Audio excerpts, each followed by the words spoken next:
All right. Here we are. Joe Stapleton, dude, welcome. Passion project. Welcome.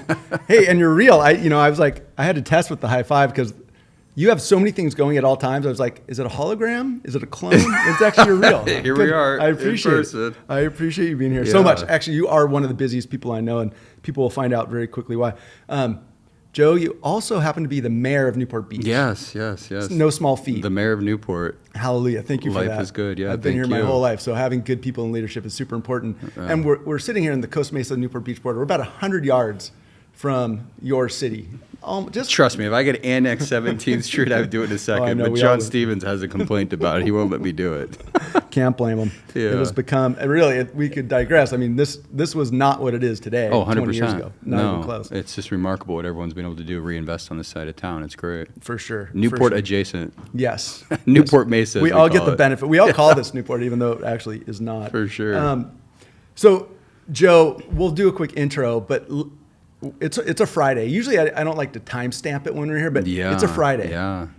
A week ago today, Friday of last week, where were you right now? What time was it right now? I was sitting on the back of promotion on Paul Blank's boat thinking, like, what are we about to get into? What were you there getting into? We get into the Ben Did Go 10.0 with my boy Sensei Shu. Thank you. So we will talk a lot about it, but what a huge congratulations for you and the whole community and 130 people that paddled it. And I'm so proud of you for knocking that. You rocked it. Yeah. We will talk all about it, but pretty cool. It's very fresh, and that's why I wanted to get you in here while it still was, because it is a buzzworthy event for sure. We kept talking. You and I kept talking, and I said, "When's he going to have me on the podcast?" And it started clicking. I'm like, "I'm waiting. He's not going to have me on until I finish this thing." Well, so I respect that. Everybody will learn that you made a promise to someone. I don't know the whole story. We're not going to tell it yet. Yeah, fair enough. But you made a promise, and you adhered to it, and you accomplished it, and that's fantastic. Mission accomplished. But there's so much more, and that's why you're here, because that's a fun part. And we'll talk a lot about the Ben and your pathway to doing that. But there's way more, and I think the pathway to both being mayor is super interesting because you have an incredible resume of things that you've done as a volunteer in the city, but you didn't grow up here. Yeah. So I really look forward to unpacking, because I always think in situations like this, if you live in Newport or Costa Mesa, you know Joe Stapleton because you're the mayor. Yeah. But most of us, if we didn't have the chance to talk a lot out on the water, wouldn't know, like, well, what's the backstory? How did you end up here? Why Newport Beach? How did that happen? And there's a lot of I don't know. So I really look forward to finding out, because again, we're sitting on the Newport Costa Mesa border. We're Newport Annex, but you did not grow up here. Correct. Yeah. But quick intro, and I referenced just how many things that you do. I'm just going to go through a couple, just kind of set the stage for who's in the room and why I want to dig into this, because anybody that provides as much, like, anybody listening may go, politicians, whatever, but the path to getting to be the mayor of any city, but especially a super prominent, good size, charged community like Newport Beach, it doesn't just happen. No. There's a long path.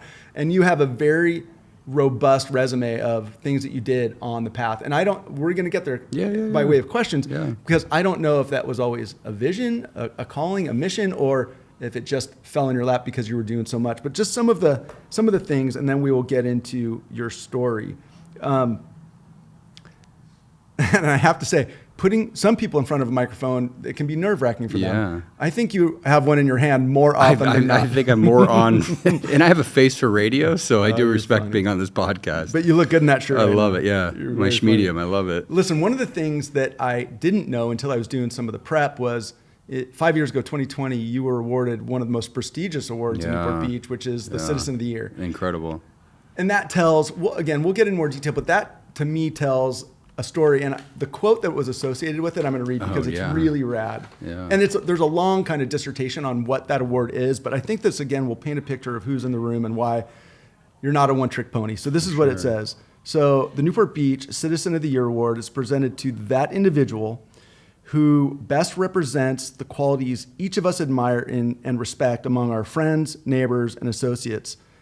And I love this part. It's not given so much as achievement as it is to helping others achieve. Mm-hmm. And that's just, I think that's so special that it isn't just, people can go out and do a lot. Yeah. But being recognized for how you help elevate others is what that award's about, and which is really, really cool. Yeah, and it's chosen by those that came before you. Yeah. And that's what the legacy of the city of Newport's all about. And I happen to think because I could operate Zoom in 2020, they went for a young guy, but you walk in that room and you see the history of those that came before me. It's just the legacy of Newport Beach, and that was one of those honors that it at least validated that I was on the right path. I was doing the right thing, and I was serving in the right capacity where my peers were like, hey, we see you, we're going to honor you. And it was just a moment of a lifetime for sure. Yeah. It was incredible. Well, and now I'm part of the group that gets to vote going forward, which is remarkable. Yeah, pay it forward. I love that. And that's just in your side hustle. Yeah. Thank you, Newport's finest. Yes. You also co-founder and president of Spinnaker Investments. Yeah. You told me like, I'm running late. I'm coming from a client lunch. So the number of things that you can juggle, we'll talk about how you must just not sleep much, but I'm probably like you because I see you every early morning. So you're getting probably less sleep than I do. I don't know. You may be as productive as a person as I've found, but you're a husband, you're a athlete, and you're super engaged in the community. So things super fun, and we'll uncover it. Because I didn't know you until I met you out on the water. Yeah. You were outrigger paddling with our friend Chris Blank and the Willie group. And I've had lots of people from that group in here before. Yeah. And then you found this prone thing. We'll get there in a second. Yeah. As I mentioned, I think that if somebody's listening from anywhere, again, this isn't a Newport Beach podcast. There's going to be stuff about it. But I think for me, it's more of a highlight of volunteerism, community engagement, doing good for your peers and constituents, and where it can go and how it can manifest and what comes from it. So that's really the story I'm trying to tell. It is not like I think anybody can get from this, because later I'll go through some of the list of the many, many things that you do. Mm-hmm. But I really would like to dig in and kind of go in the Wayback Machine with you right now. And I apologize, it's warm in here. No. Right? And you said you burn hot on the coldest of days. I'll put my Kook Bros out. You can do whatever you can do whatever you want. So I apologize. Represent the brand. Here we go. So the story is the air conditioning, if it's on, is too loud for the recording, so it gets a little steamy in here. And if you're Joe and you're moving 1,000 miles an hour, it's all you burn part hot. Of it. It's all part of it. Listen, we'll burn some calories while we're having a chat. It's all good. Okay, so I think I know the answer, but nobody else does. Where did you grow up? I grew up in Arizona. Where? 22 years in Tucson. In Tucson. Southern Arizona. Hold on. No wonder you burn hot. You're like a lizard. No, I should be used to this, right? This should be fine for me. Your blood is thinned. I don't know. I was born in Orange County, so I lived in Huntington Beach until I was 6 months old. And then my father got an opportunity to open up a Lowe's Hotel, Ventana Canyon in Tucson, Arizona. So I was 6 months old. I went kicking and screaming. Yeah, right. No real say. I'm a Pisces, so I should be near the water, but I went to the desert. And then I spent 22 years out there and graduated from the Harvard of the Desert, University of Arizona. I had not heard that before, the Harvard of the Desert. Yeah, and loved everything about it, finance, entrepreneurship, and then I graduated. Okay, hold on, stop there. Yeah. So let's go back. Go back. What was your dad following careers? Is that what had him in Orange County and then there? Yeah. So he was in the hotel business. No roots in Orange County originally. My father, for 30 years. Oh, so he grew up here. He ran the Bay Club. He ran the Sheraton Disney. You're kidding. Oh yeah, Beverly Wilshire and Beverly Hills. Oh, big hitter. He grew up in Midwest and Iowa, but was built quite a brand here in Southern California. But at one point he ran the Bay Club. He was a controller of the Bay Club, yeah. Oh, wow. Back when John Wayne was running around. No way. Yeah. So it's just remarkable. I'm over there doing events all the time. It's this is crazy. It's a giant boomerang that you've come back to this. 100%, yeah. And my father's legacy, it's crazy. So do you have family here? I have an aunt and uncle that live in the Bird Streets in Costa Mesa. Got it. And that's it. But did you guys come back regularly? All the time. Okay, that's why. Yeah. Okay, I was wondering the genesis. Every year we'd come back. And quite honestly, I had my mayor's dinner back in February. And McGee, the executive producer of the OC, was at my table, and I invited him because my opening theme song was California from the show The OC. And when I was in college, that show became a big deal, and I'm like, man, I got to get back to Newport. And I literally graduated college, and a month later I was here. Okay. Yeah. Got just it. Crazy. Was it always the goal all through college? Or did you grow up thinking about it, or did it happen at one point? You're like, I want to get back there. Yeah, I kept visiting, and like I said, I run hot, and I'm like, it's 72 degrees in Newport all the time, and the desert's over 100. I'm like, yeah, I'm going back. Gotcha. So once you graduate college and I got a job out here, I made the move quickly. Got it. Yeah. But at home, so what were you into? What was life like in Arizona growing up there for those first? I mean, were you into sports? Were you Yeah, like, football. you were Yeah, a football guy. track, wrestling. I did as much as I could, and I just loved being outdoors and in the gym. And I wasn't. It's funny because back in Arizona, I wasn't an endurance athlete. I wasn't a big runner. I mean, I did during football when I was forced to do sprints and things like that, but I wasn't cycling. And it turns out the desert's a great place for a lot of those things, but I didn't take advantage of it when I was there because I was too busy playing sports, and you're in the gym a lot. But yeah, I owned a bar when I was 19. I had a liquor license in my name when I was 19, a mile from campus. Have you always been entrepreneurial? Yeah, both my parents, right? So I've just been this, just like you. It was kind of born into me. Dad was hospitality. What was mom doing? Mom was in the insurance industry, so she had her own insurance practice. Okay. And then my father retired in the early 90s and bought a bar and a restaurant. And that's what I ended up taking over, much like you, family business. I took over from my father and ran that for basically my entire college career. So learning all these things in my finance and entrepreneurship program and implementing them in my business at night was just incredible. Yeah, like it's real practical knowledge. Exactly. Now, was this just because it's interesting? Was that restaurant bar, did it cater to the college community? No, the bar was a biker bar. So you're it was kidding. a pretty Come on. notorious biker bar. Really? Yeah. So you might not know it, but don't take this look, but I've been in all 50 states on a Harley. Really? Yeah, so I've got 2 Harleys at home. My wife and I love to travel, and yeah, I grew up 4 years old when I got my first motorcycle. So, Wow. yeah, Okay, huge that's why we're here. passion. Yeah, here we go. And I bet a lot of people wouldn't know that. Yeah. Really? So do you guys still ride regularly? All the time, yeah. Last summer we ended up flying up to Idaho. We rented a bike up there. We grabbed a Harley and we cruised around through Idaho. Went through Jackson Hole, Big Sky, Glacier. We spent 7 days cruising around Montana, No way. Wyoming, Idaho, Utah. So let's go back to the bar. Yeah. What was it called? The Bashful Bandit. The Bashful Bandit. Yeah. Okay. And if you were at U of A between like 04 and 10, it was a big deal. what? Because if they went, they'd get beat up. No, because I started a Tuesday night college night, Oh. and people flocked there, and it was just incredible. We ended up taking an hour and a half to get in when I started that. It was remarkable. Yeah, it was really cool. Now, did your dad start that from scratch, or did he buy an No, existing he bought biker it. bar? Yeah, he bought it. And it was and- already like yeah. a notorious biker bar. Mm-hmm. Named the Bashful Bandit. Yeah, Okay. Bandit for short. Bandit, Yeah, Bandit. Yeah. Is that why you have that tattooed on your right butt cheek? No tattoos. I am boring. Yeah. Can you ride a Harley without a tattoo? I guess if you live in Newport, you can. You should see me out at Cook's Corner. It's hilarious. Like, who's this dude? That's so funny. Like, I've been in 50 states Yeah, on it's a like, bike. calm down, guys. All right, so that's okay. Super cool. So you grew up with that entrepreneurial, actual hard and real business acumen because you were doing it. Yeah, 100%. Has that served you really well? Yeah. I What mean, about it's- dealing with tough clientele?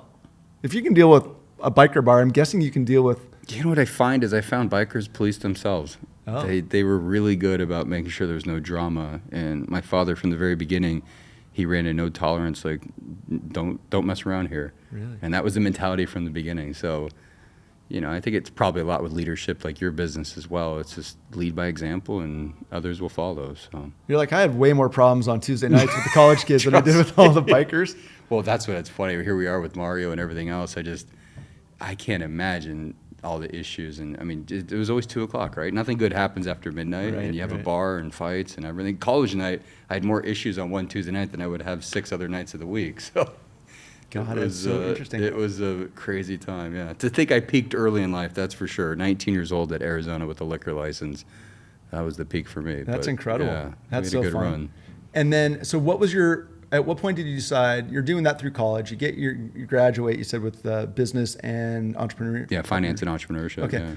And at that point, you're like, I got this, but I'm in the desert. Yeah. 72 in California. I Yeah, love Newport. beautiful. Like, what was the thought process at that point? 'Cause The you're thought like, process is I was naive enough to think I could run a cash business from 500 miles away. And I was like, look, this business is kind of doing its thing. I had some good support in there. I was dealing with it every day, obviously, but I had some good staff. And I said, I'm going to move to California and try this thing in Southern California.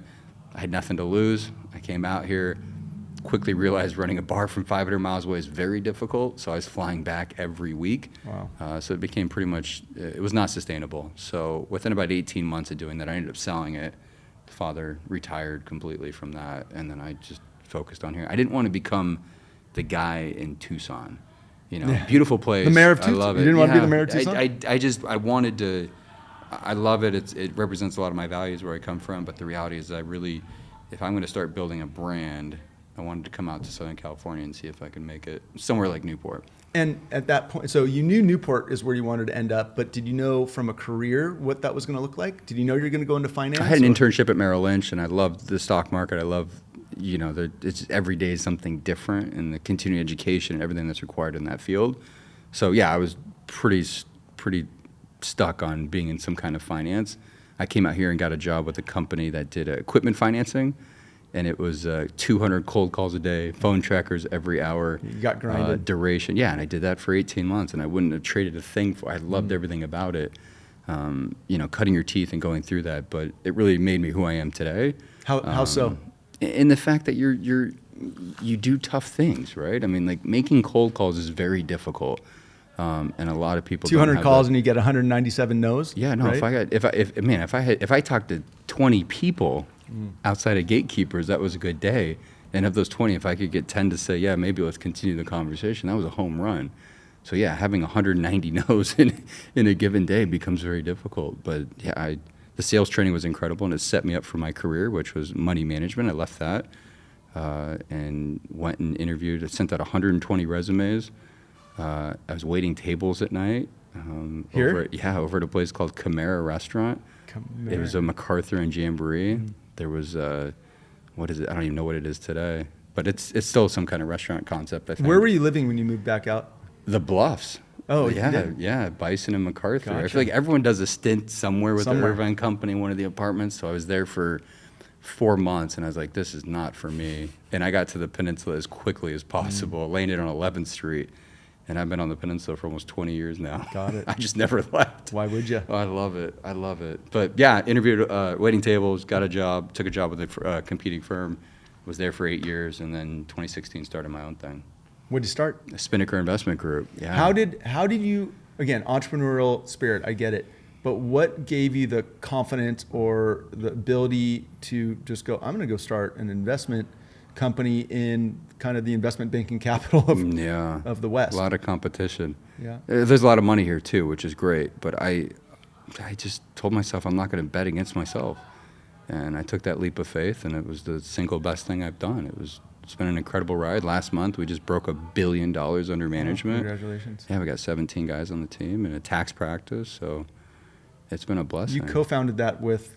Morgan Kristen and Andrew Krongold. How did you guys come together to do that? We were at the previous firm together. Oh, you guys all peeled out together. You know how that is. You have enough meetings where you're having lunch together, and you're like, I think we could do this better on our own. We want to control company culture, and there was no partnership track for me at the previous firm, so I'm like, yeah, let's do this.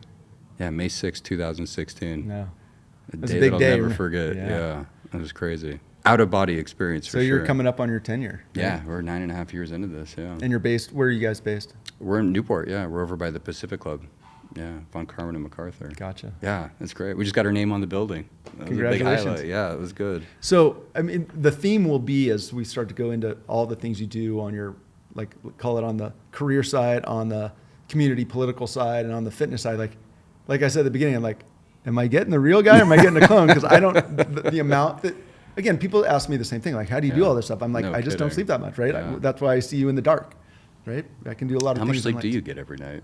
6.5. Yeah. If I can get yeah. 7, I'm Oh, awesome. God, 7's a blessing. I can Seven's get, vacation. I can go 6 Yeah. plenty of nights, and Yeah. then the 7th night will knock me down. You I need gotta 8 go or get 10. Yeah, exactly good for right. you. Yeah, I can hum on 5 or 6 pretty much all the time. And, if I could And listen, get- I often wonder if I couldn't, as you said, hum on 5 or 6, what would my life look like? Like I know. my son, my oldest, is just starting his career. He's in grad school and landed a great job, and he's busy and he's commuting up to LA right now Oh, until they yeah. move up there. And I'm like, dude, he gets home and he's like done. I'm like, you got to go hit the gym or something. Oh, my like, God. you can't let work win. 100%. Right? You got to Yeah, go. if that's all you're focused on and stuck in traffic and you don't have an outlet, that's really hard. But he's like 2 weeks into the rest of his life, which is exciting because he loves where he is. It's Yeah. not, everything's not perfect yet, but like, it's exciting, but Yeah. it's a whole departure from college. Because I always laugh. I'm like, you guys, you've been telling me that college is super tough and time consuming. Just wait. Wait Just to wait. enjoy this part of your life. Yeah, and then throw kids or whatever else into it, or side hustle. You know. 85,000 children. Yes, indeed. All the residents of Newport. I can only imagine. Or Yeah. employees, Oh, all of the everything, above. yeah. all of the above. How many employees do you have now? 700-ish. What, is that a lot? God bless you. That's what the city of Newport Beach has. Yeah, that's a lot. That's a lot. It's good. But we love them. I couldn't be here without them. No question. So let me ask you that. So how do you navigate all the things that you, like, we'll get into the politics and everything and community, but like, is it truly just, like you told me you were running late because you had a lunch meeting and then you had to change, come here, sit with me, and then you got a big event tonight. And I think you always have like 3 things a day. Easy. Yeah. Last night I had the Porsche grand opening, the reopening. Then I had the Balboa Island Museum. And then I had a friend who was hosting a summer soiree. So I had 3 events last night. Now, how much of that is obligatory versus just you like to say yes? 2 of the 3 were obligatory. One was I'll do it for fun. Yeah. But I can't say no.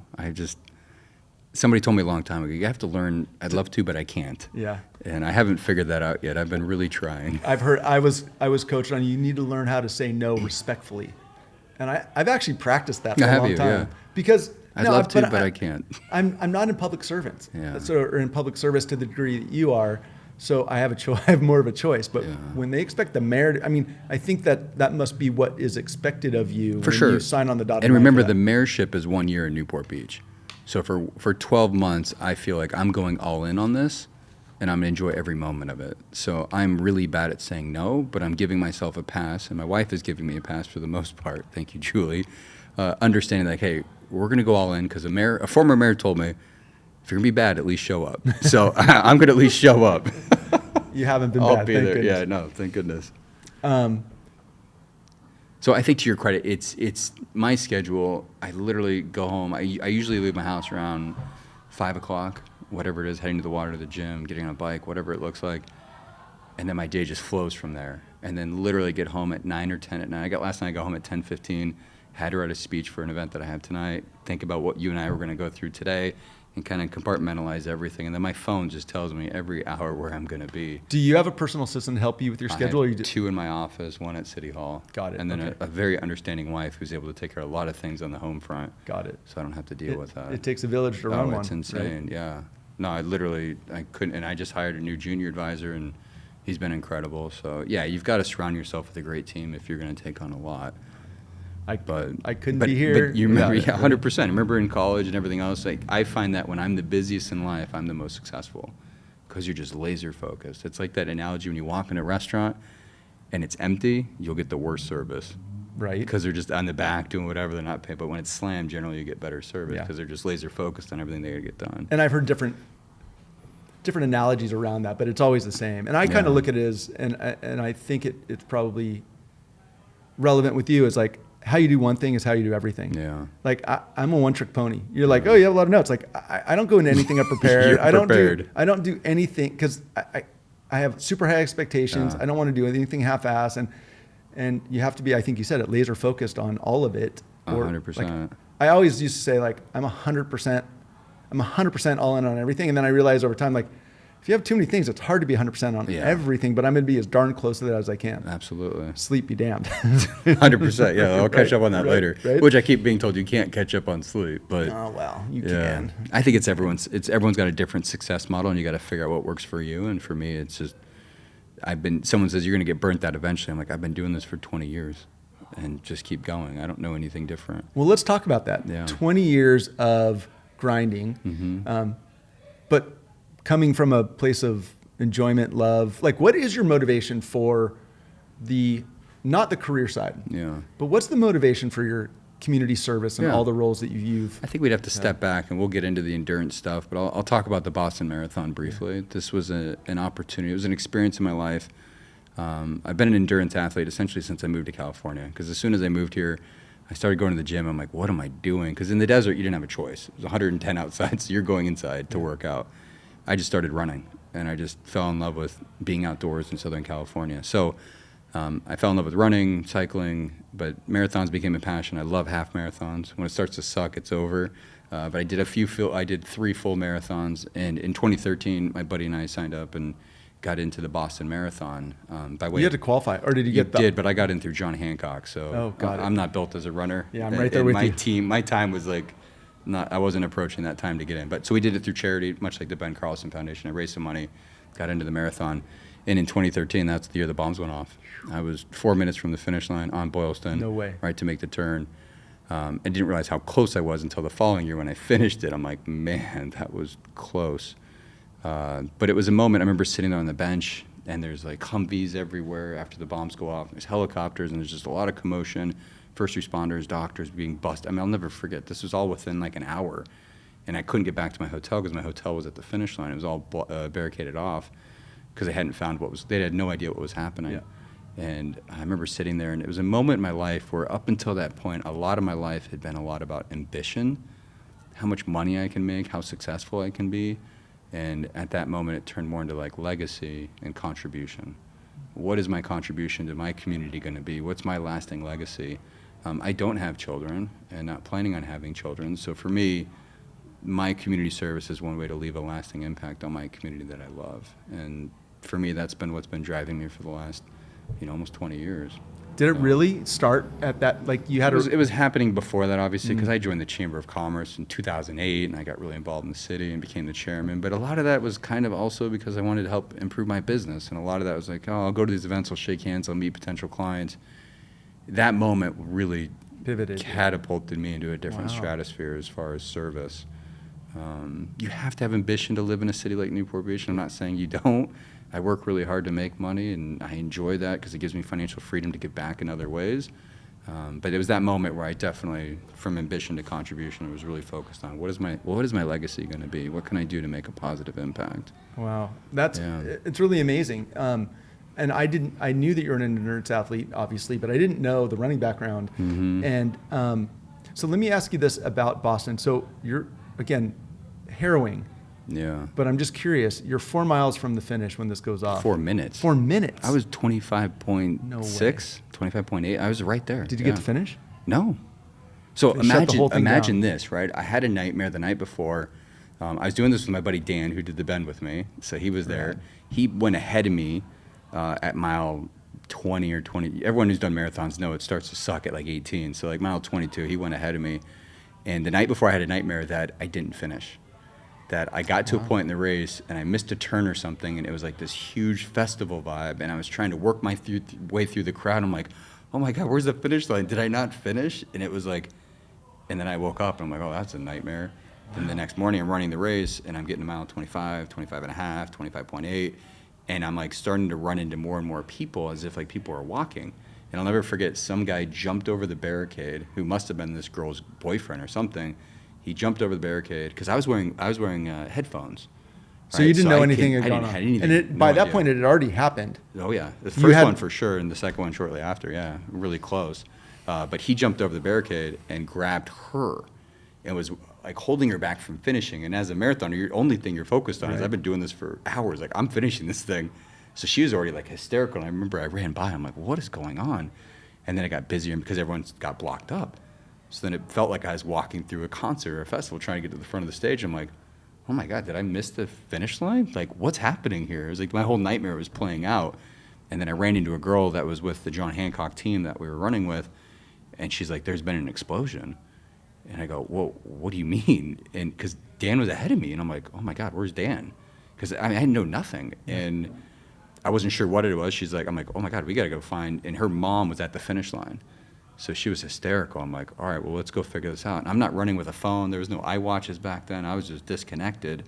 And all my stuff was at the hotel. I remember we jumped the barricade. And for some reason, I'm thinking, like, well, we can't run on the sidewalk. So it was like a ghost town. I don't know. It's hard to explain, but we're heading down into Copley Plaza there in downtown Boston. And people are running out of the city covered in, like, just dust. And, like, it was 9/11 on a obviously a much different scale, but that's what it felt like. People were just like covered in material, like just dust and everything. So where was Dan? So I literally, we're running down the street, and I'm like thinking, I got to call home and let everyone know I'm still alive. And there was a Starbucks. They wouldn't let us in. Everyone had blocked all their doors and locked everything. I remember a Patagonia store. I was banging on their door, and they opened it up, and I went in there, and one, I grabbed water, and two, I'm like, I got to call home, but what numbers do you have memorized? Right. The only number I knew was my sister. So I called my sister. She's already crying because she was tracking me online, and my runner was just blinking at the finish line, and they saw everything on TV. So anyway, I got back to the hotel eventually, and I had like 180 text messages, because when you're a marathoner, you tell everyone you're running. Yep. And I called Dan's parents. They hadn't found him. He had made contact eventually. He waited a little bit longer than I did to go get out of the line, and he got stuck outside of downtown. So we didn't see each other for 7 hours, but I knew he was okay. Oh, you did at that time? Yeah. Dude, harrowing. No, it was gnarly. Scary.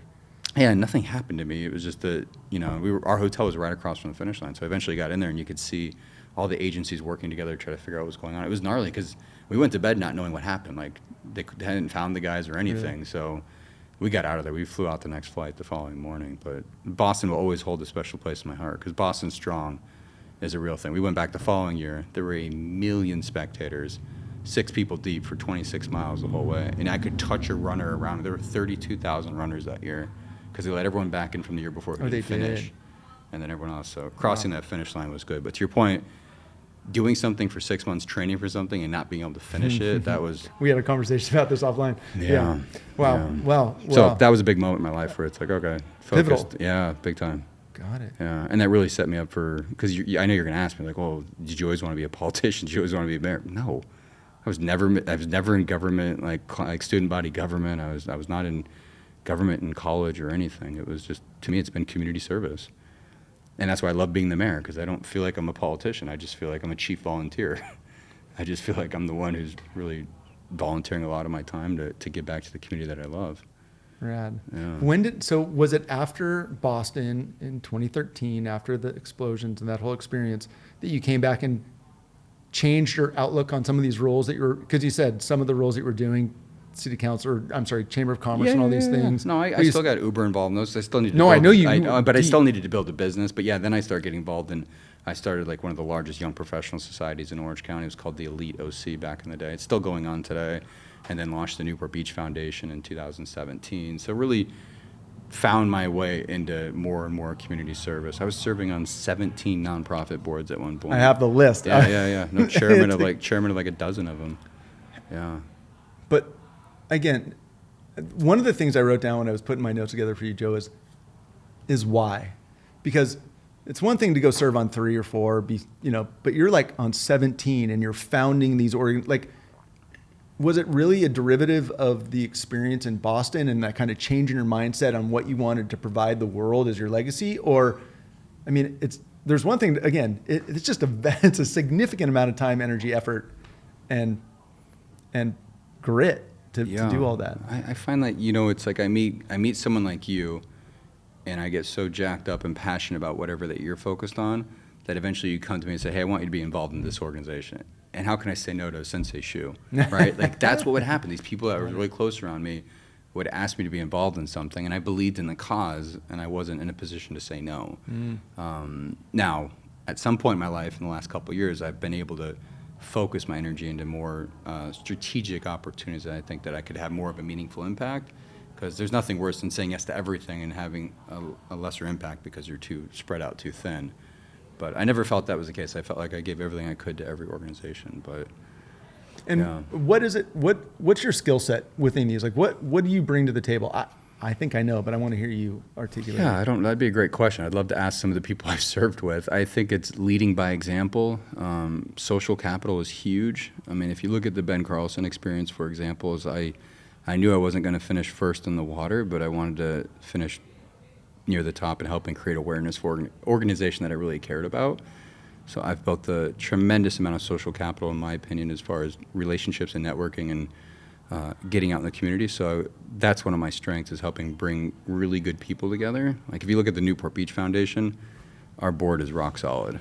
And that's just a testament to when I started this organization. I want to surround myself with some legends like Jake Jans and others that just really helped put me in a position where we could take this organization to the next level and accomplish that goal. So I think leading by example, being in a leadership role, and really understanding, the human dynamic, getting others to follow in a mission and putting a lot of leaders together.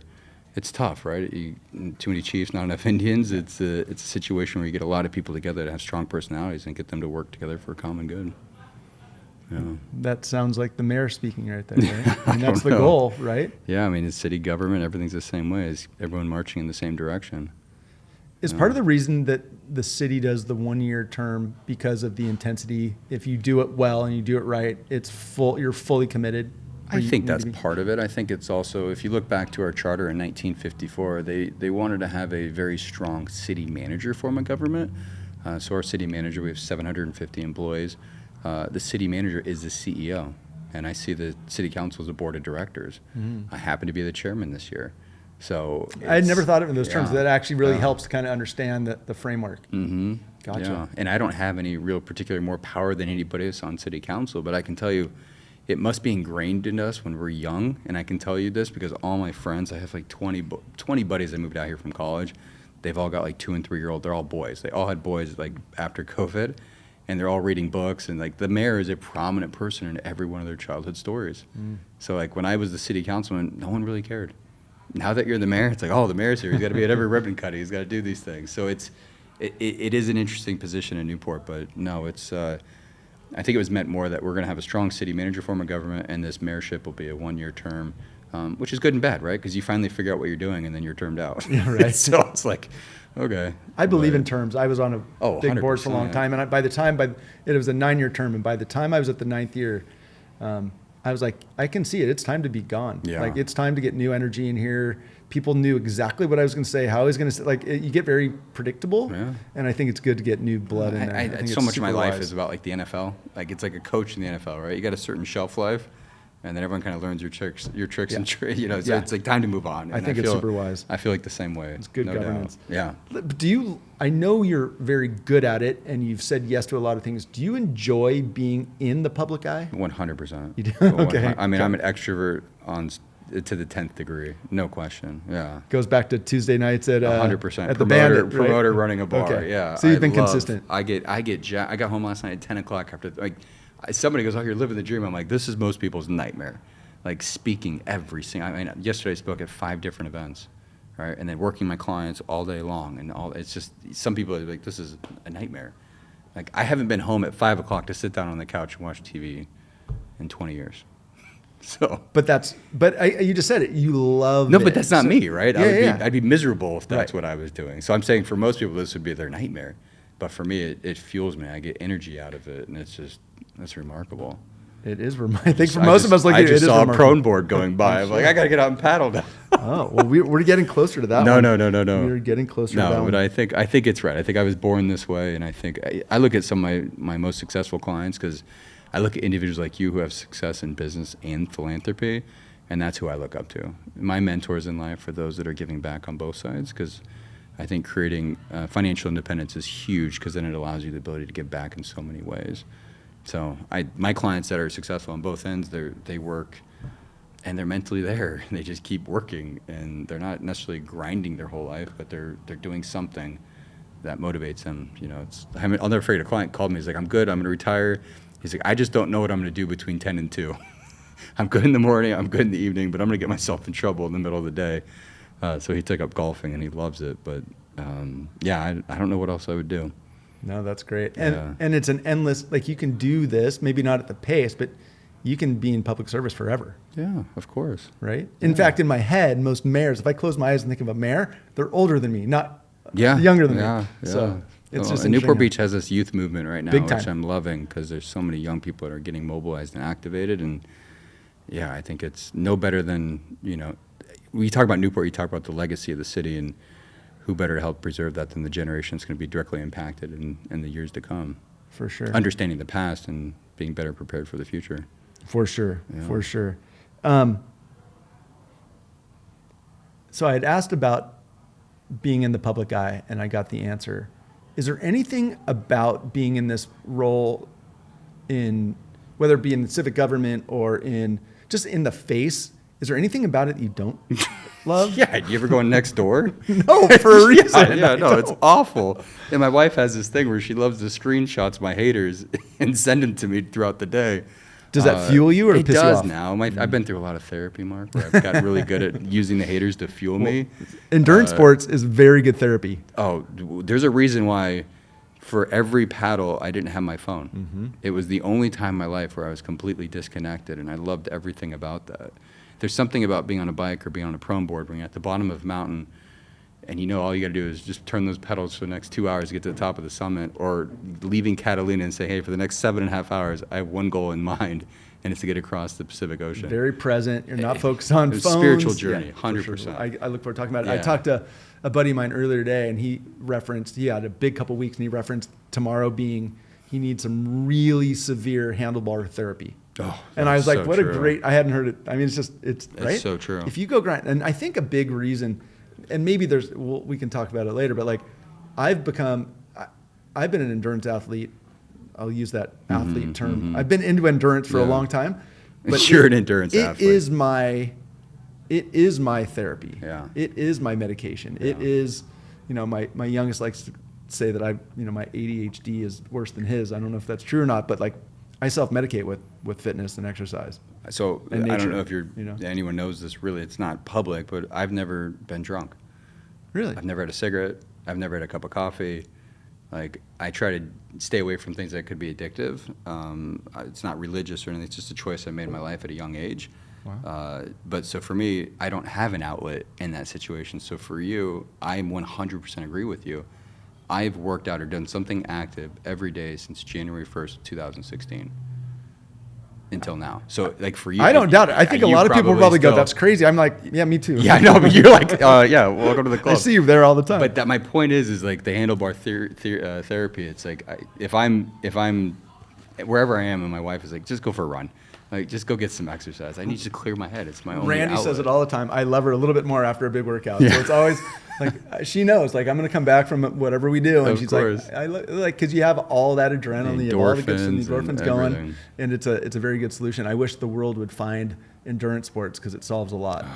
Yeah, right? 100%. Maybe That's that's what so we should good. be on a mission doing. We just did. We're going to talk about it in just a minute. Yeah. Well, why don't I'm talking about world leaders. Get them all into this. Could you imagine? Oh, it would be so good. Oh my God. Let them go beat it out on a hill climb or on a 100%. channel Yeah, crossing or yeah. something. Go do some trail running, then we'll sit down Let and talk. them go get sweaty first. Exactly. For sure. Well, listen, one of the things that there's a story, I'm going to bring it back to the Ben because Yeah. we're there. The story has it that at some point in time, you made a comment to someone that if you ever become mayor of Newport Beach, you would do the Ben. Is that a true story? That's 100% true. Okay, tell the story. Yeah, I mean, it's not even like it was a moment, like a story. It was literally, like, I don't know if you know this, but I've intentionally never been to the finish of the Ben Carlson paddle. The Ben did go. I went last year in 9.0, and I did the video with Tim Burnham on the beach and did that and was there, but left. Because I never wanted to experience everyone coming on the beach unless I was there myself. As an endurance athlete, I resemble every comment you're making right now. you know what you're like? You go to an Ironman. I get extreme FOMO. I won't go. I want to be there. I'm I either gotta be the guy. competing or I don't go. I can't handle it. So I'm right I've just intentionally never been to the finish because I wanted to experience for the first time. And I don't know if it was my way of just getting Jake to stop talking about it. And my buddy Justin Watt, Tim Burnham, James Pazes, all these guys that did the 3.0 that continue to motivate me. And they're like, hey, you can do this. I'm like, with the right training, I feel like a lot of people can do that. But if I'm ever the mayor of Newport Beach, I'll do it. And I made that comment, and I'm like, maybe I won't. Hey, Just off the cuff? yeah, maybe I won't be the mayor, so I won't have to worry about this. But I remember I got elected December of last year, and within a day, maybe the following phone was day, blowing up? Jake was texting me, and I'll never forget, Tim even texted me Mikey's number at Vessel, and it's like, hey, you got a board. We go by when you're ready to go. And These I'm are like, the names: Jake Jans, Tim Burnham, Mikey Roberts. These are all people either core to the Ben Carlson Foundation or to the paddleboard world in Orange County. All good friends of ours and all stud. And Justin Watt and I went to college together. So did you Justin, really? yeah, he was like one of my closest friends, and I remember watching him do 3.0. But Justin grew up surfing. He's a waterman. I grew up in the desert. Like, people are like, oh, that's pretty cool. You did the Ben. I'm like, I bought my prone board in April. I've never prone before a day in my life. So Well, the 3.0. So this was our 10th annual. This was the 7 years 10.0. ago. 3.0 was my first year doing it. Oh, too. it was, So yeah. with all, but we had like 24 people I this think year. How like many 24, people? 132. Yeah, pretty amazing. Isn't that incredible? It's incredible. What is it for anybody that doesn't know? What is the Ben Did Go? Maybe even you want to give an overview of the Ben Carlson Yeah, Foundation? of course. Yeah, I mean, I'll never forget July 6, 2014. I'm sitting on the beach. Massive, massive day. Big swell, huge waves. July 4th week in Newport Beach. It's late afternoon. It's a very eerie day for some reason. I remember, I'll never forget. I just felt like it was a very heavy day already. Where were you on the beach? I was on 33rd. Okay. Yeah, so I lived down there. And July 4th is always a big weekend in Newport. I wasn't involved in the city. Like, I was tangentially involved, but I wasn't in an elected or leadership position. I was on the Harbor Commission, so I knew some people and some of the mayors at the time. But I remember later in the afternoon seeing a lot of commotion down by the Newport Pier, and come to find out that Ben Carlson dove in the water, I think at 18th Street. Off the boat, off Sea-Watch. Yeah, with Gary Conwell at the helm, and unfortunately it was his final rescue. There was a guy who was trapped in it was huge. It was, I don't know, 6 to 8 feet. We've never seen any surf like that in Newport. It was the way, everything about it was, you said eerie, it was very eerie. It felt, big, it was heavy, and it was just gnarly. And I wasn't even in the water, and I just remember thinking, like, man, and I knew Ben. I had a friend who dated Ben. So I'd see him every now and he was bartending, and he was a legend. He was a waterman. Like, the dude was a big wave surfer, and it was like anybody but Ben, right? Like, that would never happen. And I just, he got sucked under, and something happened, and maybe knocked unconscious, who knows? But hours later, they found him, and they rushed him to Hoag, and it was too late. And out of tragedy came a legacy, and that's where you and others have started the Ben Carlson Foundation. And from the moment you guys started that movement, I was all in, and the entire community was all in. Just for clarity, I was not involved with the creation of it. I came in a couple years in, but yes, keep going. Yeah, I mean, the Spencer Purdy and the Ben 1.0, the Ben Did Go 1.0, I mean, you just, this is what Newport's all about, right? I think there's, like I said, you have to have ambition, but it's the contribution of the city. It's the people of Newport Beach that make Newport the great city that it is. And the city rallied behind Stephanie and Chris and Terry, the entire Carlson family. And that's when I met Jake for the first time. And, you know, I was just always kind of on the outside watching and supporting any way I could. I went to his memorial on the beach, and it was probably one of the heaviest things I've seen. And he was an acquaintance. I didn't know him that well, but I remember when they did the last call from over the microphone, and it was just like, it was awful. I have chicken skin. Yeah, but it was just, it was something, it was a moment I'll never forget. And, you know, to pay the ultimate sacrifice to rescue somebody else, and he saved that guy's life. I just knew it was always something I could get behind, and I have in many smaller, different ways, but watching Spencer Purdy or hearing about the legend that he is on 1.0 the following year, the 1-year anniversary of Ben's passing, Spencer woke up on a Friday and paddled from Newport to Catalina Island, and then the following day ran a marathon, and then the following day paddled home. I mean, that's insane. And anyone who's done that, any one of those components is, and Catalina is not flat. I mean, it's the most vertical running. It's the best marathon in the world, though. I haven't done that. That's I bet it's incredible. But yeah, so Spencer did that solo, just on his own. Yeah. And I think, like many, I heard about it. I didn't know Spencer at the time, and I'll just tell my bit of the story. Yeah. And then the next year, a couple people got together and did just the paddle across with them, and then 3.0. Yeah. I heard about it, and I reached out to him during that year. I'm like, hey, I've been paddling for a while. I'd love to come do this with you. And that's how I got involved, 3.0. And so here we are 7 years later. And God, look at the impact. When you talk about 24 guys, I don't know how much you guys raised, maybe 30, 40 grand then. Yeah, somewhere around there. We just broke $450,000. Yeah. I mean, that's legacy stuff. I mean, it's big time. I love Chris and Terry and Stephanie and Jake and the boys, Brody and Bronson. I mean, the whole family's they're just a part of Newport Beach for sure. And a part of me, it's difficult because I feel like it's a constant reminder to them that they lost their son, but taking a tragedy into a legacy, I mean, it's kind of what we're all hoping we can accomplish in this world, is make some kind of meaningful impact. And it was an incredible journey for sure. Well, it sounds like you've been influenced by a couple big events now. I mean, it's interesting how Boston influenced you to make some changes in your focus and go back and do it again. Yeah. And being there just by chance, you were there on Ben's day of passing at his memorial, and then here you are 7 years later, you get out there. And you never know, right? You never know what's going to happen. And I really commend the entire Ben Carlson Foundation, water safety organization, and what they do. But what an incredible way to raise money and awareness for an organization. Well, let's talk about it. So you make this statement a year or so ago, and then you become mayor, And then It was a couple years ago. It wasn't Okay, a year ago. was that 'Cause I right? wasn't even elected to office. Oh, you weren't? Oh, no. This was years ago. Oh, so it was just an Yeah. off-the-cuff comment. What if? 100%. Did you ever, years ago, did you ever think that you would find yourself in the position you're Yeah, in? yeah, of course. Because in 2014, I got appointed to the Harbor Commission. So I served 4 years on the Harbor Commission. Then I got appointed to the Finance Committee and served like 6 years on the Finance Committee. So yeah, I was always You were on the uber path. involved. Yeah, and that's Okay. kind of the track to get there. And you know, you're going to all the events, you're meeting the right people, and you're setting yourself up to be in a position of leadership to help lead a community like Newport. So at that point, you were already going, okay, I think I know where I'm going. Or Yeah. I have a goal. Yeah. Got it. Yeah. Okay. But I want to be part of the legacy that protected quality of life for all of us. When I think of the Marion Bergesons, the Denny O'Neills, the Homer Bludows, like the individuals that really are like almost like the godfather and godmother of Newport Beach, those are the people I wanted to really, big family, the Kirchie family, like there's these legacy families that have really protected quality of life for all of us. I wanted to do my small part. I'll never forget the first time I moved to Newport, driving down MacArthur and the Pacific Corridor and looking out and seeing Catalina Island. It was just, it moved me. And I said, this is a special place. And I think for a lot of people, if you're born and raised here, you don't realize how special Newport is. And for me, coming here as a transplant from Arizona, it was like, phew.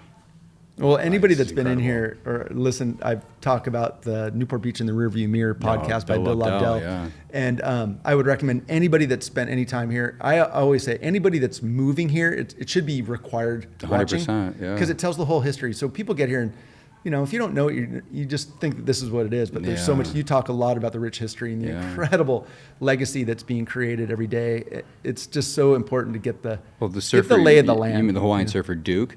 Duke was Today we did a plaque unveiling for Was that his today? rescue in 1925. For the 100 year, yeah. Uh-huh, yeah. Which is, and you can go on YouTube and watch that It's day, insane. and it's insane. Yeah, I mean, they said 4 people passed away, and he rescued like 10, I think, or 8. I mean, it's insane. So it's like you talk about that rich history. I mean, Bill Lobdell is now our historian laureate Yeah. for the city of Newport that we just appointed. So well earned, or Yeah, he's deserved. a stud. So my whole theme as Newport mayor this year is all about celebrate Newport. It's all about the people, the projects, the rich history of our city. So every council meeting, we're coming and we're having Bill or others come in and talk about the history, whether it's surfing or whatever it might be, lower castaways. It's just been incredible. We just had the freedom fighters came in from the 1970s when they were going to turn PCH into a freeway. I mean, how different would Newport look today if it had a 6-lane freeway running And through see, the the middle thing of that's it? crazy is I grew up here. I've been here for Yeah. 55 years. Makes me sound really old. But I remember all this stuff when it was in the Yeah. news. I was just a kid, or it was different times, but I remember all of these things. And I certainly remember the names that you've mentioned. Some Yeah. were in office when I was serving Corona Del Mar, but For sure. it's just really amazing. And I love your whole viewpoint of on all of it and coming from the mayor's Yeah. perspective. So thank you for all that. Bringing it back to the bend. Let's get Yeah, into yeah, let's let's get get into into it. it. So you've talked about being a runner and a cyclist, and I met you on when you know doing outrigger paddling. Yeah. Had you ever been on a prone paddleboard? Zero. Zero. Didn't even know what it For was. anybody, any of your friends or family in Arizona, what is a prone paddleboard? Yeah, I would say it's somewhat like a stand-up paddleboard, except a little bit narrow, a little bit longer, very, very unstable. First time I jumped on my prone board, I flipped right over. And it was like the a first wet bar of soap? First and only time I did that, luckily. But Justin Watts, the only one who saw it, and he didn't film it. But yeah, I'd say it's like a stand-up paddleboard that's a little bit narrow, a little bit longer, and you just lay down on it and you just start swimming. You paddle it with your arms. You So you're paddle with paddling your like a arms. surfboard. 100%. And some people will spend time on their knees as well, but it's either on your knees guys or your like belly. you, yes, guys like me. But no, you never do. Not My once. body would not let me stay in that position for that long without going up on You know my what's knees. funny is I always I kept thinking, because I trained with a lot of people, and I was like, I'm not going to let anyone see me. I got my kook bros on, but kook from Arizona, I didn't want to be that guy who flipped over my board, so I just never was in a position to try to learn how to do it. I will now probably, but it was a little bumpy anyway on the crossing, so I don't even know if I would have been able to, no matter how good I was. Yeah. So I'm not a waterman. No, never been on a prone board. I bought it from Mikey in April. I think I hit the water. I think I bought it late March and was in the water April. Yeah, 50 training paddles, 452 miles, all in anticipation. That's like, talk about goal setting. When you sit down and go through something, I put out in my training with Alyssa Norwood, my coach, and I put out 50 training paddles, and I did every one of them. And it was just going. I remember texting you, and I'm like, God, I was so nervous. I'm like, Mark, is this good? You're like, paddle more. Paddle more. Just paddle more. That's the I was answer like, to "All right, almost Sensei anything. Shoe, more paddling. I got it. And for anybody listening, what's the route? What are we doing? Yeah, Avalon, 6:10 a.m., 30 miles across the open ocean, 26 nautical miles, landing just south of the Newport Pier. Yeah. Well, the let's whole way give across. it. But let's give it some That's nautical miles. What about statute miles? It's 30. 30, yeah, no, yeah, 30 miles, that- 26 nautical miles, yeah, 30 miles. But that's more important. And no, 100%. listen, as a marathoner, hypothetically, or I think definitionally, anything over marathon distance is considered ultra. No. So So an definitionally, it's ultra an paddle? ultra marathon with your Ultra-marathon, shoulders, yeah. right? It's gnarly. Yeah, I never thought about it like that. So let's go back. You Yeah. get on the board. You've never done it. You're committed. Yeah. Everybody's holding you accountable. You buy this board Yeah.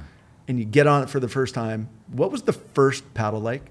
I think I did. I went to right out near essentially towards the wedge, and we turned around right before the harbor, right before we got out in the open ocean. So I probably did 6 miles, maybe. Yeah, it was How'd probably it feel? 3. It was awful. I mean, Exactly. I was like, what am I thinking? Like, my neck was on fire, my back, my shoulders. Like, I've done swimming because I've done triathlons before, so I wasn't adverse to swimming.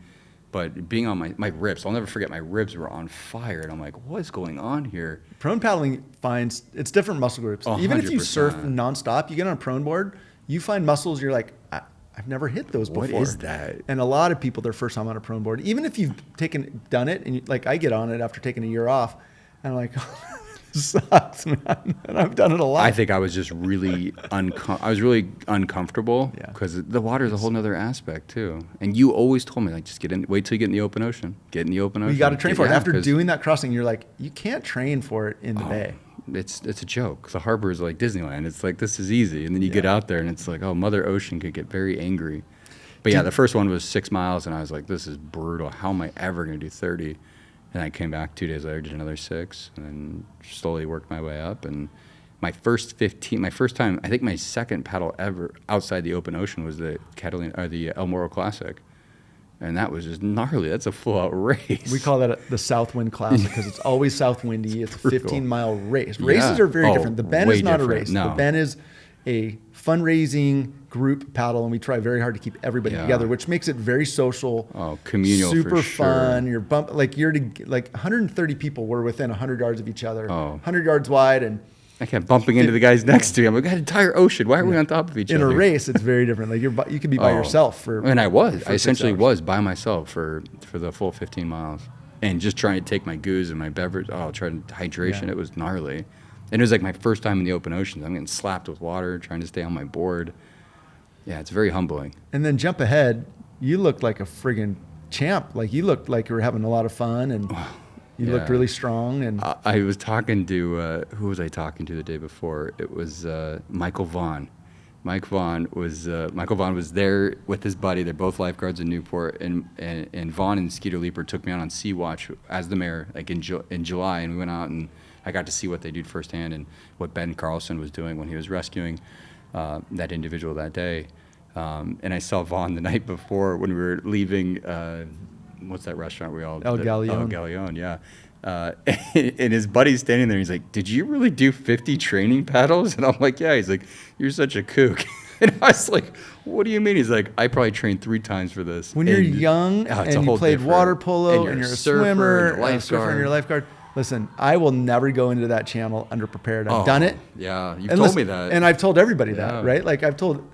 So for everybody's context, I do it. I get to do it on my surf ski, which is nice. But I spend a lot of time during the qualifying course. paddles talking to the people. Yeah. Like it's funny. I talk to a lot of people, but a lot of people are like, "Oh, I was out there." I'm like, "Oh, I didn't see you. You must have been at the front." I didn't spend a lot of time I'm with you. talking Yeah, to the that's people good. off the back. But my point in telling the story about Vaughn and his buddy is that I was going to train as hard as I needed to make sure I wasn't suffering that day. Because what I was really cognizant of is I really wanted to enjoy that experience. And I'm so happy I did it the way I did because, I mean, we had a great crew with us, the 6 of us that were on the same boat crew. Who was on your crew? Yeah, so I had Alyssa. Alyssa Norwood. She was the coach. So we all had nicknames. So Alyssa was coach. Tom McRoy, T-Mac, the legend that is T-Mac. He was a king of the kooks. He's a part of the whole Volcom squad. He's just a stud surfer. Love the guy to death. But we called him Inside Job because every qualifier, you'd always see him on the inside Way of the surf, on the inside. way on the inside. I'm like, what are you doing in there? We're supposed to be together. I'd have to go hunt him down too. Hey, what are you doing over here, Tom? Exactly. So we had him, and then my boy Dan Bisney. He was AZ kook because he grew up in Arizona as well. Dan was in the Boston Marathon with me. Right. We had Matt Economos. He was baby kook because he was 25 years old. funny. So he was a young legend. And then my boy Gianluca Del Fonte. He's a South African. So we called him Daddy Kook because he had a baby a month before or 2 months before the battle. His wife is a good woman for letting him. She's a rock star and good friends with Mikey and the whole thing. So she was, and the thing about all these individuals, other than Alyssa, I got all these other guys to go out there and paddle with us. So they weren't going to do the paddle is that before right? me. You were the motivator. Yeah. Oh, good So for you. I figured misery loves company. So I was like, let's get all together. And then obviously Jake Jans and Brody, his son, we did a lot of training paddles with them too. That's so great. So yeah, we had What a 6 crew. of us. It was awesome. And then our support boat was Paul Blank, the harbor master. We took his personal yacht over, and then the fire chief, Jeff Boyles. That's a pretty stacked crew That you was had right there. unbelievable. And then Dan's wife, Kelsey, she provided the cheerleading and energy that we needed. But yeah, they said it was like bartending on a busy Saturday night. We'd come over to the boat, we're like seals there throwing us food and drinks. You put the fire chief to work. Oh, he right? was hustling. That's yeah, so great. And he'd never done it before, and obviously he leads the lifeguard department. So Maybe he'll paddle in the future. I don't know. He's talked about it. He's talked about it. Talk is cheap. That's very No, true. I'm kidding. Walk us through the qualifiers. Again, this isn't like so much of a like why or how, but like it's just super interesting to see how it went for you because everybody has a different experience, Yeah. especially learning a new sport. Again, you come from an endurance background, so you're like, I know what my body needs to feel like. I know how to do this. I've got the mindset for it. I can go, but like this is totally different. And I always say like comparing prone paddling, any kind of paddling to cycling or to marathon running, like the road's always predictable in front of you. Well, Except I tell everyone in a marathon you can always walk. Yeah. Like in the bend, the's no If no you time stop, off. you're a done. buoy. And you start getting pushed backwards depending on the current and the swell. And it was like nothing I've ever done. And one of the things, Mark, that being on here and telling people my story is like, if I can do it, you can do it. And I don't mean that like I'm not anybody, but the reality is I literally bought a board in April. I didn't grow up surfing. I didn't grow up in the water. The reality is if you put in the required training and you surround yourself with good people, you're going to get it done. And that's my motivation for this whole thing. Is like I'm the mayor of Newport, but somebody told me like I'm too busy. I'm like, are you kidding me? Yeah, right? You want to look at my schedule? I have time. We can all figure it out. I mean, it's just having the desire to get out there and do it. But So tell me. So we talked a little bit about your crew. We talked a bit about the training. Tell me about. Let's talk about the event itself. You want to talk about qualifiers first? Yeah. Yeah, Because I I mean, think everybody has a different perspective on how those are. So I tell everyone the qualifiers are just staying away from Sensei Shu.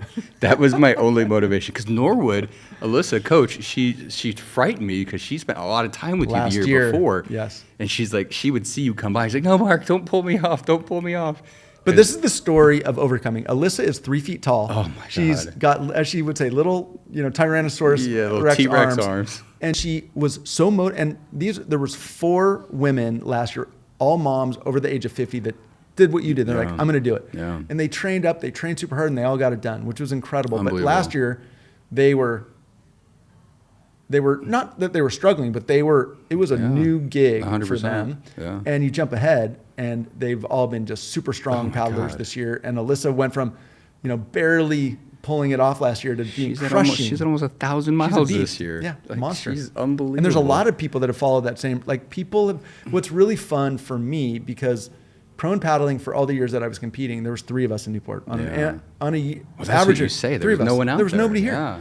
And so with the advent of the Ben Did Go and the combination of bark boards and vessel paddle boards becoming way more affordable and Yeah. accessible, we had 130 people. 132 people started this year. I mean, it's Incredible. unbelievable. And we see people always. So for years, if I saw a prone paddler out there, I'd paddle to him. Yeah. Hey, what's your name, Joe? Oh, hey, nice to meet you. What are you doing out here? That Who was are the you? joke with Alyssa. What's your name? What's your name? It's But now they're everywhere, and I'll go, Yeah. hey, what's going on? And they're like, eh. And I'm like, oh. No, a guy did that to us last week. He's like, oh, what do you? It's like it'd be like running now. You run by It's like I don't so care. common out there.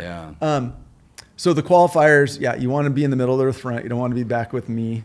Yeah, because we think we had 10 qualifiers. You had to complete 3 of them. I think I did 7, and I felt really good about it. I will tell you though, there was one training paddle where it was Alyssa's birthday, and she said, "I want to do something big for my birthday." And I said, "What do you want to do?" She's like, "Let's go to San Clemente from the Newport Aquatic Center. It's 23 miles."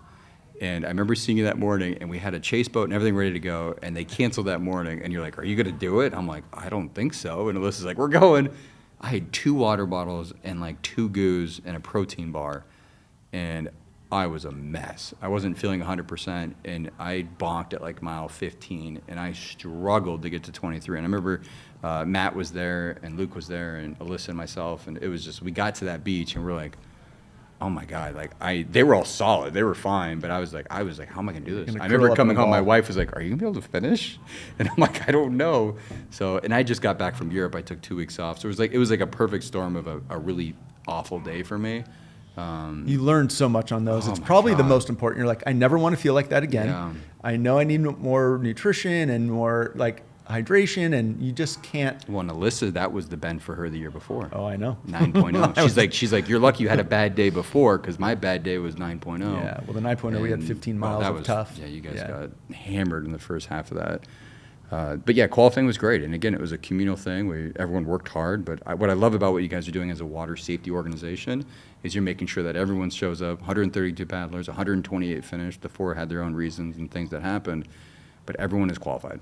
Yep. Everybody is in a position, so it allows us all to stay together, and the community that it is great. Yeah, we take it super seriously. We Yeah. have to, right? Yeah. I mean, Ben would go, but he was super calculated, and he wouldn't let somebody that wasn't qualified do it. And he was training for it, right? He was doing all the underwater Absolutely. stuff and everything. Yep. Okay.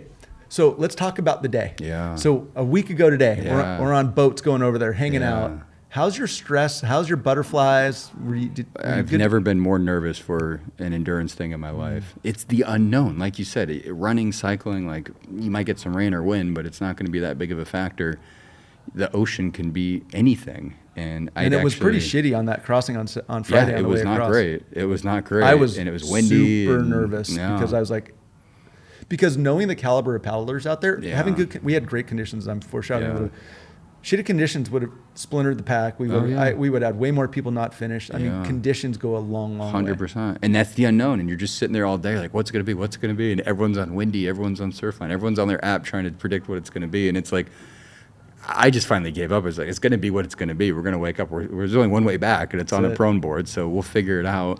So yeah, we spent the afternoon on the boat chilling. We took the boards out. We saw you. We proned a little bit, stretched the arms out a little bit, said hi to other boats, and then dropped our boards on the beach and checked in the hotel, and then walked over to El Galeon and registered, got my second number, and everyone's hanging out. And God, I remember Michael Voorhees, he ended up taking a lot of photos on the passing on his jet ski, and we're standing there next to each other, and I'm just looking around, and I've seen these images on social media through the Ben Carlson Foundation from years before, and I was just like, I feel like it's an out-of-body experience for me, being in that room with just this. I tried surfing years ago, and it was much more don't take my wave. Competitive, Very aggressive. competitive. Yeah, it was not for me. So I got into I love body surfing, throwing fins on and playing in the waves, but the exact opposite for prone and the Ben Carlson and the Ben Did Go. Everybody was so supportive and excited, and the energy was, the vibe was awesome. Spencer does his, gets up there, does his thing. You talk about the safety component of it. And the B-Rag guys do their thing. So that was a very, very cool moment for me. And then we took our crew, the 9 of us with our boat crew and our paddlers. We went to dinner and had a great Italian meal, was in bed by 9:30, up at 4, and began the day. Okay, you ready to talk about the day? Absolutely. Talk about, so we leave the beach at about 6:10, right Yeah, at first light. Yeah. And then we meet outside, but we have to check in. So you have that same kind of crew that you were just talking about at the event at the El Galeon. Yeah. We're all there in the dark, all geared up. Yeah. We've done our nutrition, hopefully gone to the bathroom, gotten all your stuff ready to go. Yeah. We're on the Always beach, the X factors. right? There's a lot of There's There's a lot of those. And then we're on. So again, especially with the lead up, you've known about this for the last 7 years. Yeah. You had the FOMO, so you're like, I'm not even going to the beach for the finish. And here you are. You've signed your name in. You've done all the work. And the next stop is Newport Beach Pier by way of Avalon. 100%. How are you feeling then, right at 5:45 in the morning? Still very nervous. Yeah, I made a joke to to Jake Jans, and I said, Jake, there's only 2 people that can't not finish this.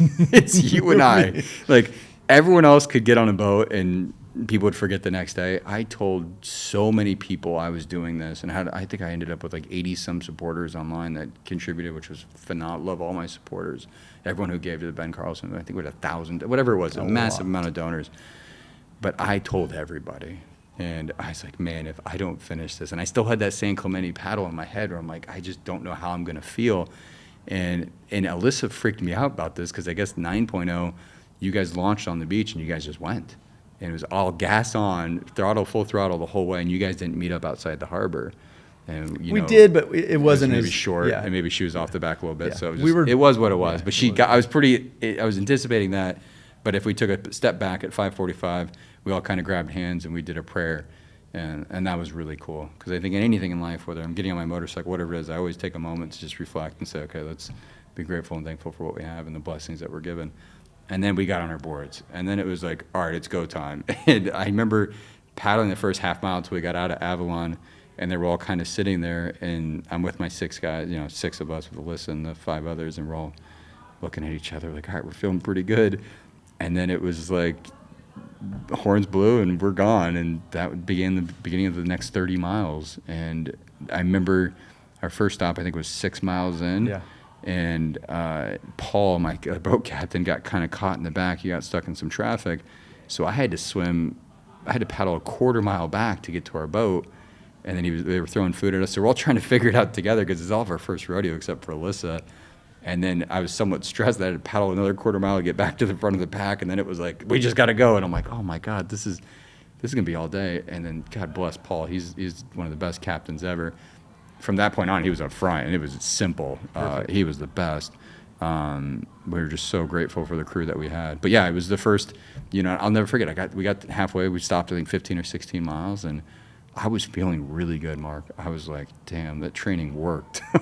And I was up front. T-Mac and I were there, and I was next to Jake for a lot of it. And I felt better up front, because I can kind of stick with the pace. When I was in the back, it was like a yo-yo effect, where I kept, because oftentimes we want to make sure everyone's together, so we'd slow down the front. Well, Joe, I don't think you ever want to be in the back of anything you do in your life. 100%. Anyway, Yeah. I wouldn't expect anything else from you.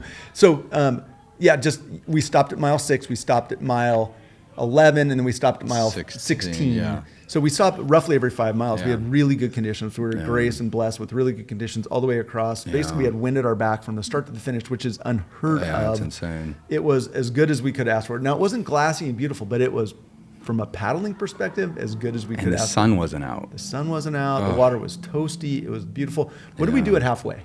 And Well, how was that? And how was that for you? When we did the first meeting at the Lido Theater, you guys showed a documentary that was done the year before. The kickoff event. The kickoff event, yeah. And I'll never forget, you guys showed a video in the halfway point. You guys all dove underwater. And it was the bluest water I've ever seen. And I just kept thinking about that through training. I'm like, I can't wait for that moment. And at mile 16, that moment came, and Spencer rallied us all together, and everyone jumped off their board, and everyone dove down. And I remember looking at everyone around me, and it was, I don't know, 2,000 feet of water, whatever it is. And it is like purple, blue, gorgeous, stunning. It's like nothing I've ever seen before. We started doing that my first year in the 3 because we would do this in some of the crossings that I had done historically. Cool. But it's kind of like our little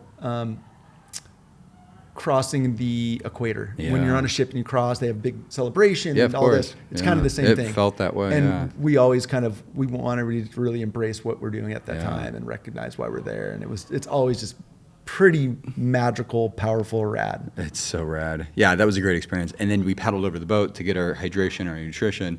And Rob Williams, who's a former lifeguard chief, saw Boyles, our current fire chief, on the boat. And he's like, dude, you got to get in the water. And Jeff's like, I don't want to. He's like, you got to get in. So then Boyles jumped off the boat and dove in. It was just a remarkable journey. And I tell people the whole thing was very spiritual for me. And I mean that in that being removed from technology, so much of us are tethered to our phones now and everything's going on in life. But from start to finish, from the training and everything else, I lost my father 9 years ago, and a few other people that are close in my life. And I felt very connected to my father throughout this whole training experience. And whether it was training when dolphins would pop up next to you, and it was just being in Mother Nature and crossing that channel. I think for a lot of people, it solves a lot of things that you have going on in your personal life, whatever it might be. It's a great escape, and it was Yeah, and then we kept going until the end. Let's and talk about yeah, it. So end. we keep going. We stop. The final stop is about 100 yards off the end of the Newport Pier. Well, I'll tell you, I got them out 20, 22, 23, 24. And I'm like, I am feeling really good. And I was next to a bunch of a bunch of the guys. Guns. Yeah, well, even some of the old. I mean, these guys are all studs. Hammers. I mean, yeah, to say I'm not a waterman's an understatement. But just watching these guys, how good they are, I was just feeling really good, and I felt really good about that. And then I'm just looking at. I remember looking at T-Mac at mile 26, and I'm like, I'll never forget. I looked at him, we had this huge smile on our faces. I'm like, dude, we're going to finish this.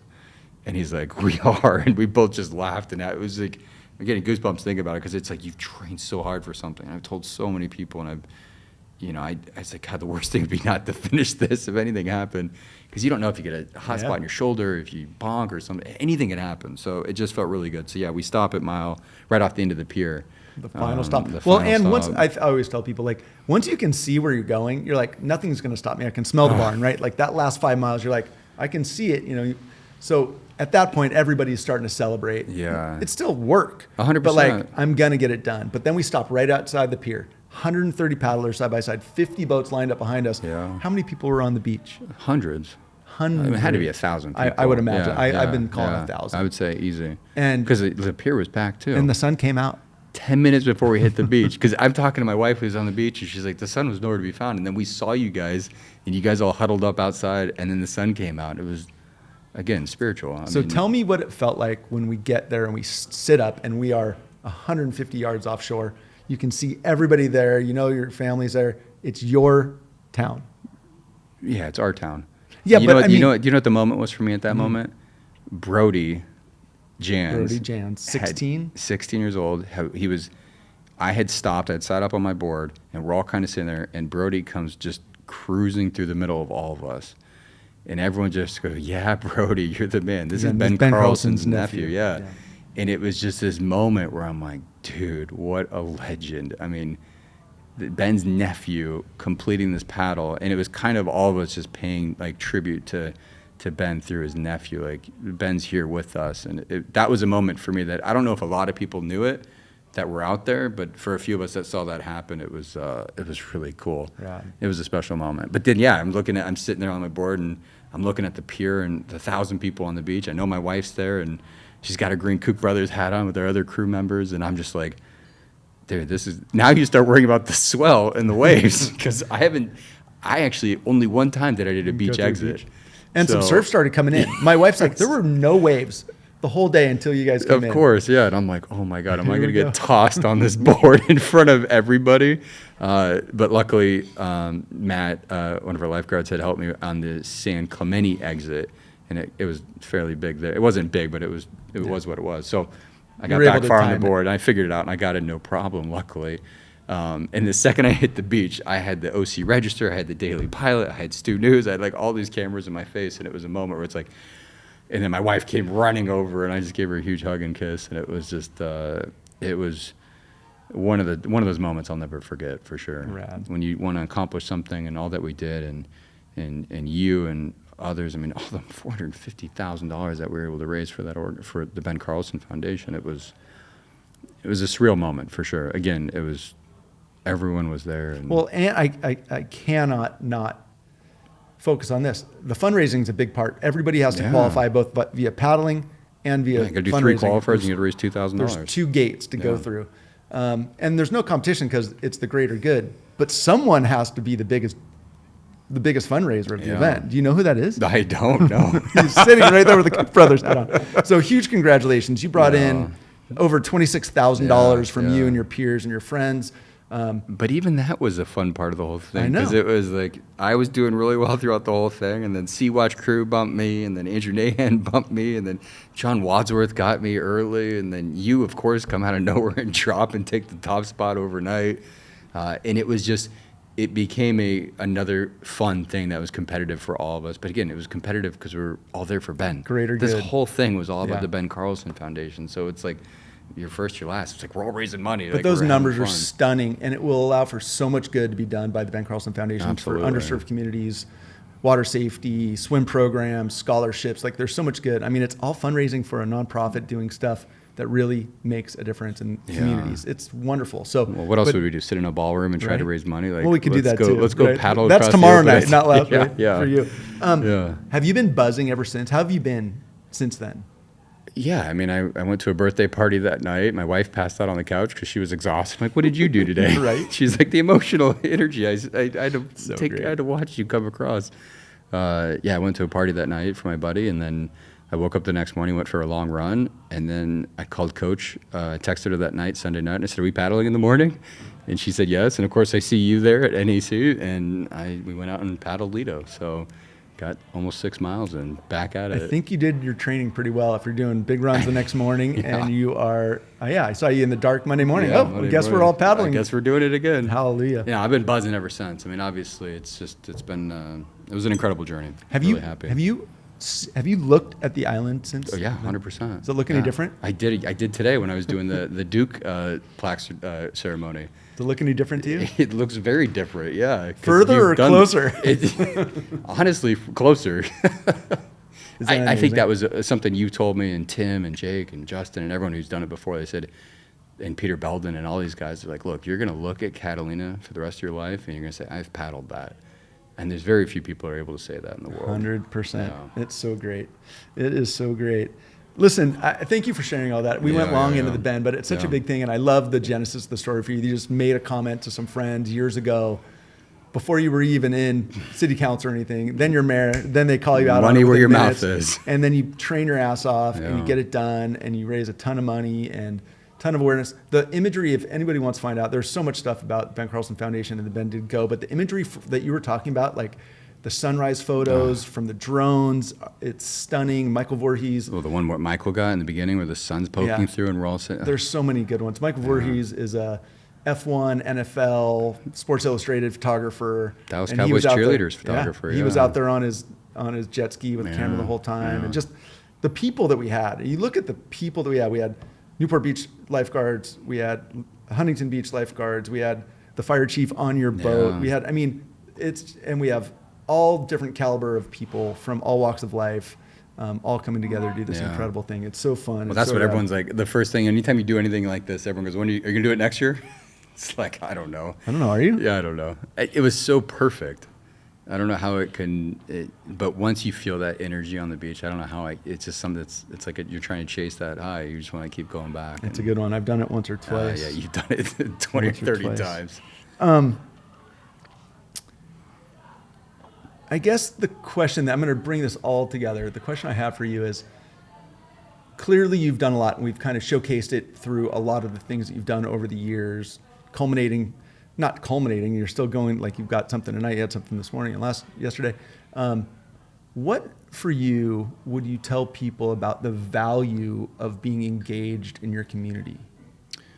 Yeah, that's a great question. I think oftentimes people get so focused on state, federal issues, politics, whatever it is. There's just a lot of noise when it comes to a lot of things in this world. And there's certain energy and vibe right now in the world where it can be very exhausting. And this country was founded on people who have different beliefs and different philosophies. Politically, whatever direction, I don't care. I just want people to be activated and engaged.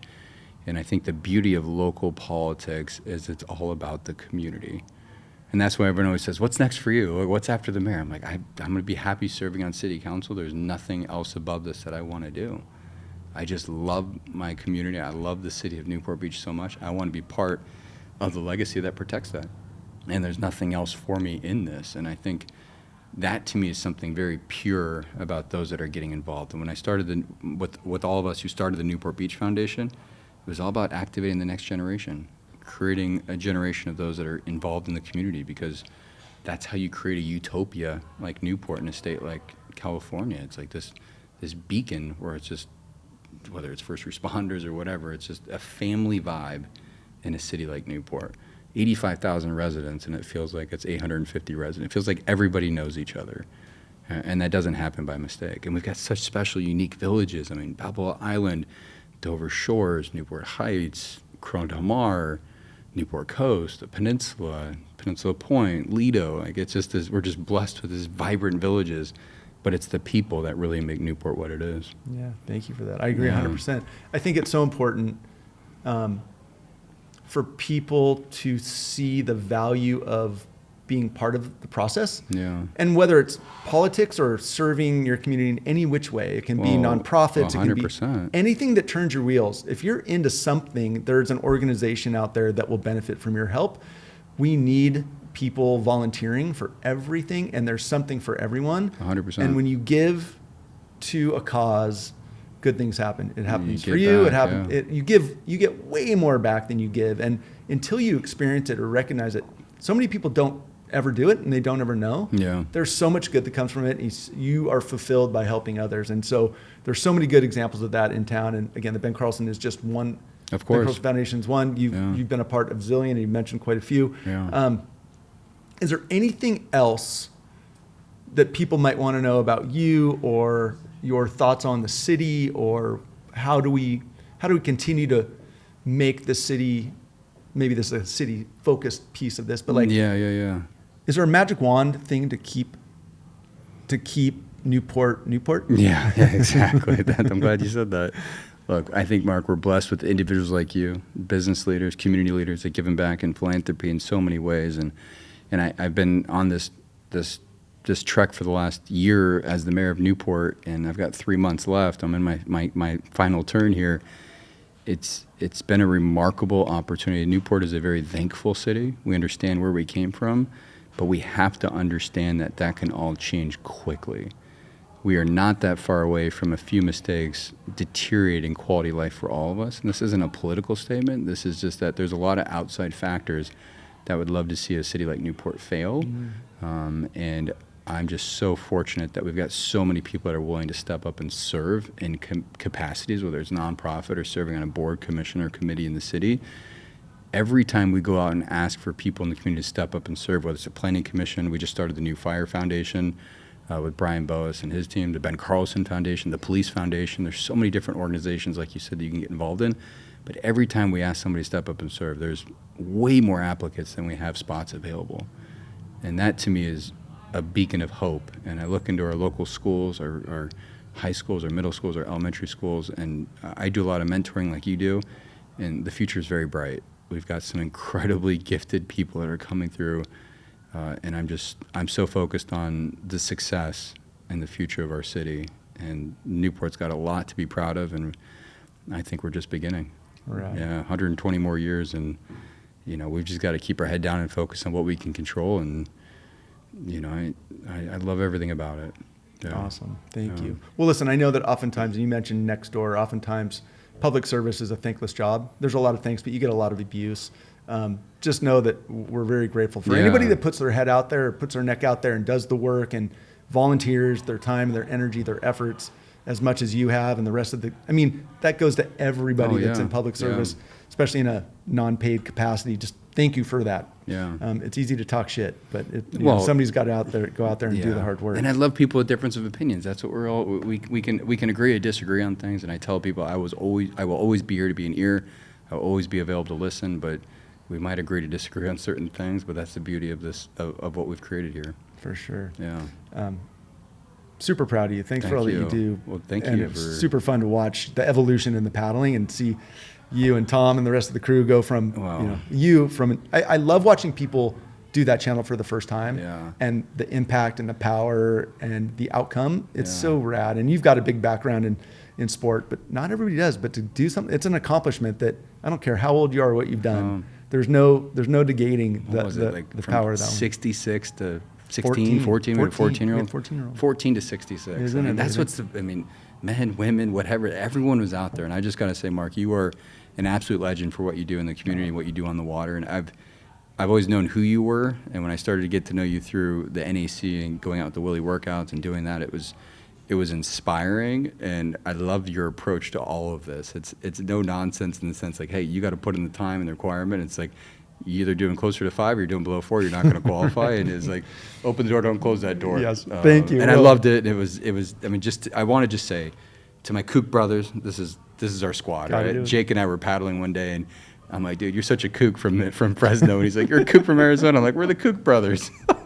And we started the brand. We love it. But it was just, I just got to say, I'm so honored and humbled to be a part of the crew. And and to the entire Ben Carlson, the family, the foundation, rock stars. And I love what you guys have created in the city of Newport, and I was proud and honored to be a part of that and have my small effect. Outstanding. So, yeah, Well done. Really you're the well done. man. Joe, if somebody wants to find out more about you or your platform or anything, where do they find you? Yeah, Newport Stapleton, Instagram. Yeah, we've got a few followers, and I think when you talk about unique ways to communicate with residents, I mean, media channels, things are more and more difficult. For me, social media is the easiest way for me to connect and tell my story and get the word out there. So I got a great publicist, Alexandra Taylor, Ate. She keeps me, takes a village to try to make me look cool. Not easy. But yeah, Not Newport true. Stapleton on social media, and my website's online and everything. So yeah. Or you can come to Newport. If you come to Newport, you'll see Joe. He's everywhere. If you come to an event in Newport, you'll probably You will see see me. Joe. Or come paddle. Let's see. We go out Monday, Thursday, and Sunday. So Let's go. let's go get some paddling. Outstanding. I love it. Joe, thank you so You're much, the buddy. man. So appreciate Thanks, you. Mark. Appreciate Thanks, it. bud. Yeah, well done.